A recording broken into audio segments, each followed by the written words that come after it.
Nintendo's older consoles are known for having excellent third-party support. Other consoles, despite having better hardware, would lose to Nintendo simply because of the lineup of games. But how did Nintendo gain so much support in the first place, and who was the first company to join Team Nintendo? Let's take a look.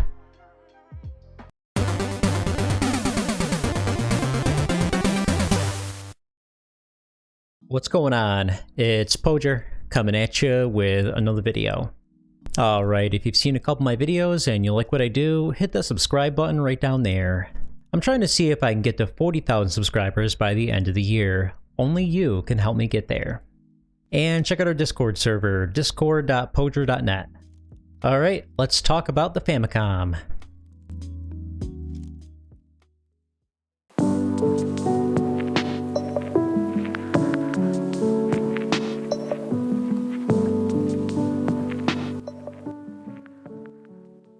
In the late 70s and early 80s, Nintendo of Japan recognized the increasing popularity of video games. They took notice of Magnavox and Atari having moderate success with their game consoles, and they wanted to begin making their own.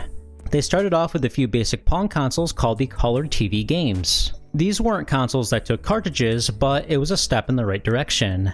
They also had the Game & Watch series, which were handheld consoles. The CEO, Hiroshi Yamauchi, wanted to make a new console that was like a toy and therefore would be liked by children. Yamauchi also wanted the price point to be low so that the average household could afford it. When the console was first conceived, some peripherals were thought of like a keyboard, a modem, and a disk drive, but Yamauchi preferred something that was less intimidating and easier to use. The hardware was based on arcade games that were out at the time, like Galaxian and Nintendo's own Donkey Kong. Nintendo would try to match those hardware capabilities, which hadn't been done yet.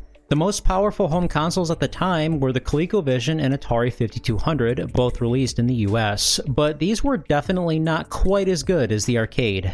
Speaking of the ColecoVision, Nintendo took a lot of inspiration from that console. The ColecoVision had some good success partially because it was packaged with Donkey Kong.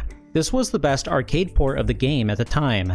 The graphics actually resembled the arcade somewhat, and there was no flickering like there was with the Atari 2600. Nintendo aimed to make a console like the ColecoVision, but better. In July of 1983, Nintendo released the Famicom along with 3 launch titles, Donkey Kong, Donkey Kong Jr., and Popeye. When looking at them up close, Nintendo definitely kept their word. We've never seen anything quite like this on a home console. The graphics almost look exactly like they did in the arcade. There are some limitations though. The cutscenes for most of the games had to be removed to save on space, and in the case of Donkey Kong, the Cement Factory stage had to be removed for the same reason. But these games are about a 95% resemblance to their arcade versions. In the first year, the Famicom only had first-party games available, meaning they were all developed and published by Nintendo. They would publish 16 games in that time until 2 companies approached Nintendo for licensing deals, Hudson Soft and Namco. Hudson specifically had an interesting upbringing. The company was originally supposed to be a coffee shop, but because there was already one in the same building, they decided to open a wireless radio store instead. Imagine what a cup of coffee by Hudson Soft would have tasted like. This decision would result in them selling computers and then finally developing and publishing video games. Shortly after, Hudson signed on to Team Nintendo. Their first game was Nuts and Milk, which is the first third-party Famicom title ever made, released in July of 1984.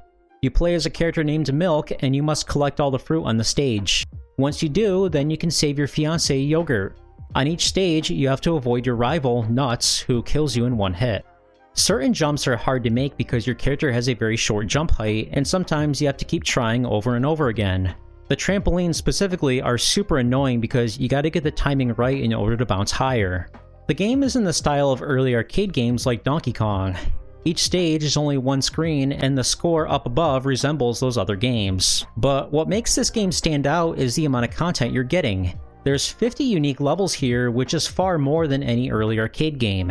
This is impressive for the time, and it gives the game a lot of replayability. It's also not based on an arcade game, despite it resembling one. This is proof that you don't have to always port over arcade games, you can still make great titles that are console exclusives. Let's talk about Lode Runner. Hudson originally released it on early computers like the Atari 800 and Commodore 64, but Hudson wanted to release it on the Famicom as their second title. It's a puzzle platformer where you must collect all the gold and avoid the enemies. You can't jump, but you're able to dig holes in the ground. This will temporarily trap enemies and let you escape from danger.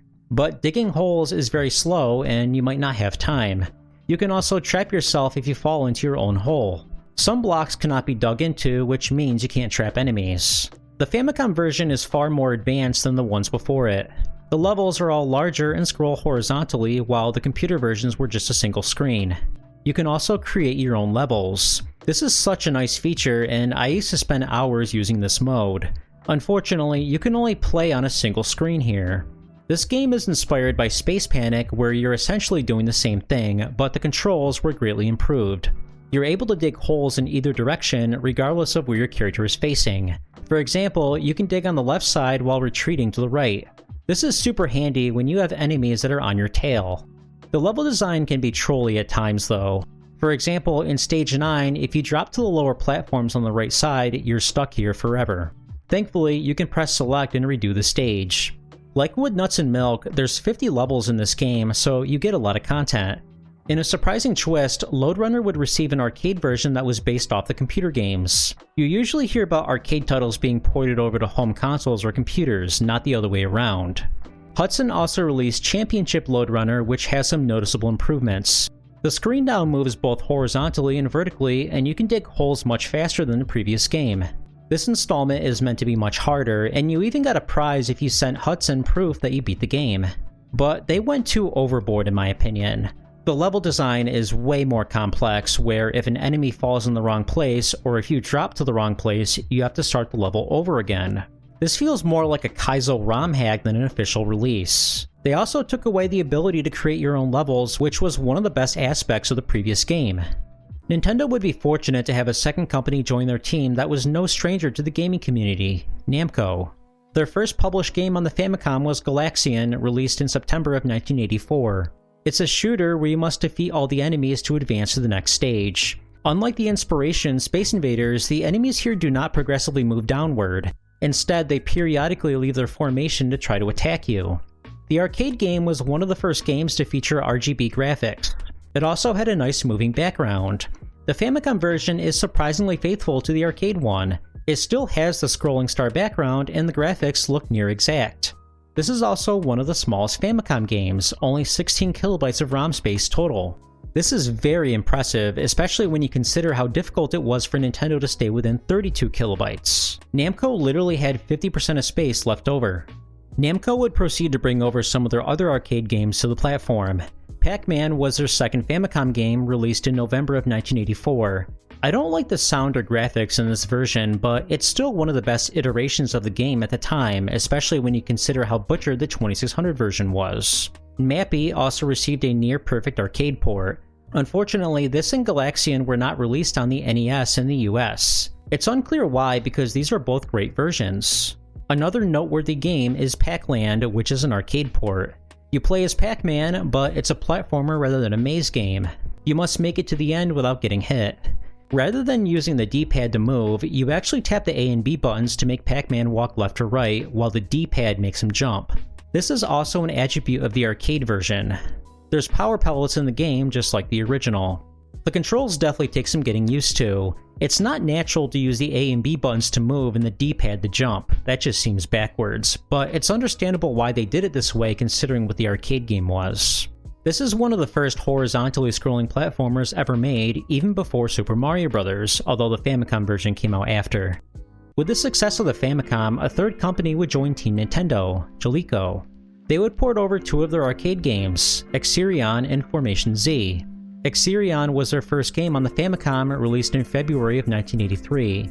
It's a Galaga-style shooter where you must destroy all the enemies to advance to the next stage. Every few levels, just like in Galaga, you play a bonus round where your accuracy is tested. Your default weapon is nice because you can shoot 2 bullets at a time, but it comes out very slow and it's tough to kill enemies this way. You have a rapid-fire weapon that you can only temporarily use. This one is nice for killing a bunch of enemies at once, but you run out of ammo quickly, so it's better to save it for more difficult sections of the game. The background graphics look nice, and the multi-directional scrolling is impressive. In between stages, you're greeted to a new enemy in a different background, which is a nice touch. The controls take some getting used to because it's very slippery. This is a fun shooter that doesn't get as much attention as it should. Formation Z is a unique game. It's an auto-scrolling shooter where you must keep your fuel from running out. You start off on the ground, but you can transform into a plane. You want to be in plane mode as much as possible because it's quicker, but you do have to go on lands to pick up fuel.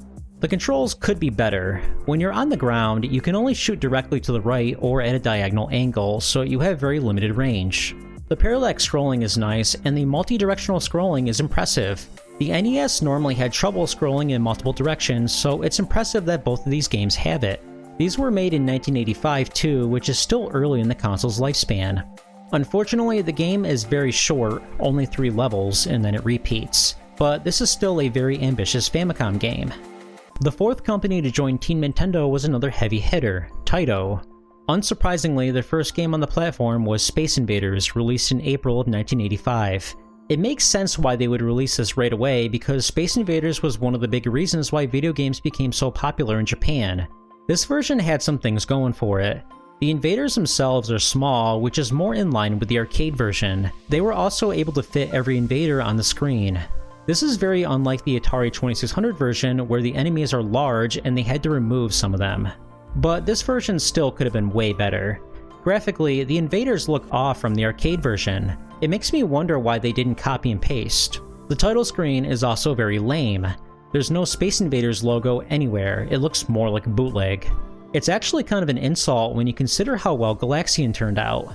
While this version was published by Taito, it was developed by someone else, so I wonder if that's why it looks so different graphically. Maybe they didn't have access to the arcade Space Invaders. I consider this version better than the Atari 2600 one, but this definitely could have been better.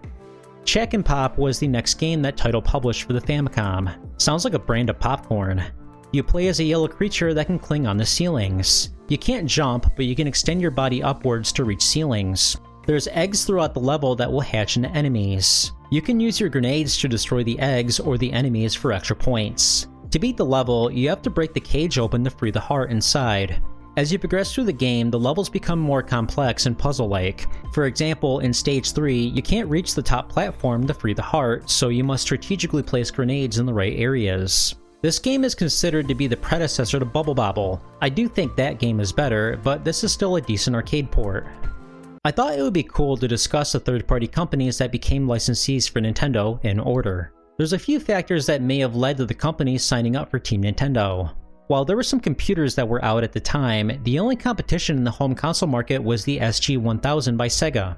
But this console was severely underpowered. Why would anyone make games for this when the Famicom looks far better? Sega was also not willing to work with many third-party companies because they were Sega's competitors. This is weird to think about because normally it's Nintendo that's more strict than Sega, not the other way around. The Famicom also had excellent hardware that was modeled after early arcade ports. Of course companies will want their arcade ports to be represented well, which means they're more likely to sign up for Team Nintendo. Many of the arcade ports were near exact replicas of their arcade originals, although that wasn't always the case. I do give a lot of props to Hudson for being the first company to give Nintendo a chance. Before them, the Famicom only had games that were published by Nintendo. Without Hudson making that tough decision, would other companies have joined after them? It probably wouldn't have made much of a difference, but it's an interesting discussion. Without Hudson in the picture, the Famicom may never have gotten the third-party support it needed.